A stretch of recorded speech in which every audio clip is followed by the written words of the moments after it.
Chris, I'm worried that if Republicans win in the midterm elections, that voting as we know it in this country will be gone. They're already putting as many barriers to the ballot box as possible in Arizona, Florida, Texas, Georgia. And on the other side of the finish line, they're putting in place processes where they could reverse the outcome, even if we crawl through glass and run through the fire to get to the ballot box. And so if they are able to win the House, the damage they could do, to permanently make it difficult to vote and just alter the way that we participate in a democratic process could be irreversible. And so this may not be, as I said, this is not only the most important election. If we don't get it right, it could be the last election, because they're also putting in place what I believe is a way to make sure that Donald Trump wins with what they're doing across state legislatures to allow them to reverse the outcome in the Electoral College. And that's why What Representative Swalwell just explained is something that myself, along with many other hosts here at TYT and brilliant minds across the internet and across the world, have been explaining for quite some time. It's that the Republican Party has its back against the wall, and there's really not much left for them to do except to continue to obstruct the process. Hey, what's going on, everybody? It's Jackson White, co-founder and chief of Continent Politiscope, and thank you for once again tuning in to TYT.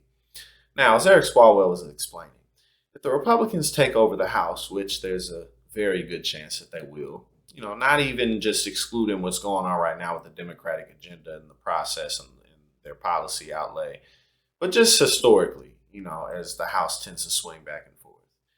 As the Republicans take the House, you can bet every last dollar you got that they're going to continue to double down on voter suppression laws. They're going to continue to make it even more difficult to vote. They're going to continue to make it more possible to go back and change votes and unqualify and disqualify people from the voter rolls, to make it so that they can obstruct and say, this doesn't count because X, Y, and Z, because we have people in these positions too, because they know overwhelmingly that their agenda simply isn't popular. Their agenda of deregulation of everything and cutting taxes for the wealthiest among us and only being able to do that and nothing else whatsoever. The notion of we got to get rid of the EPA and let's get rid of the education department.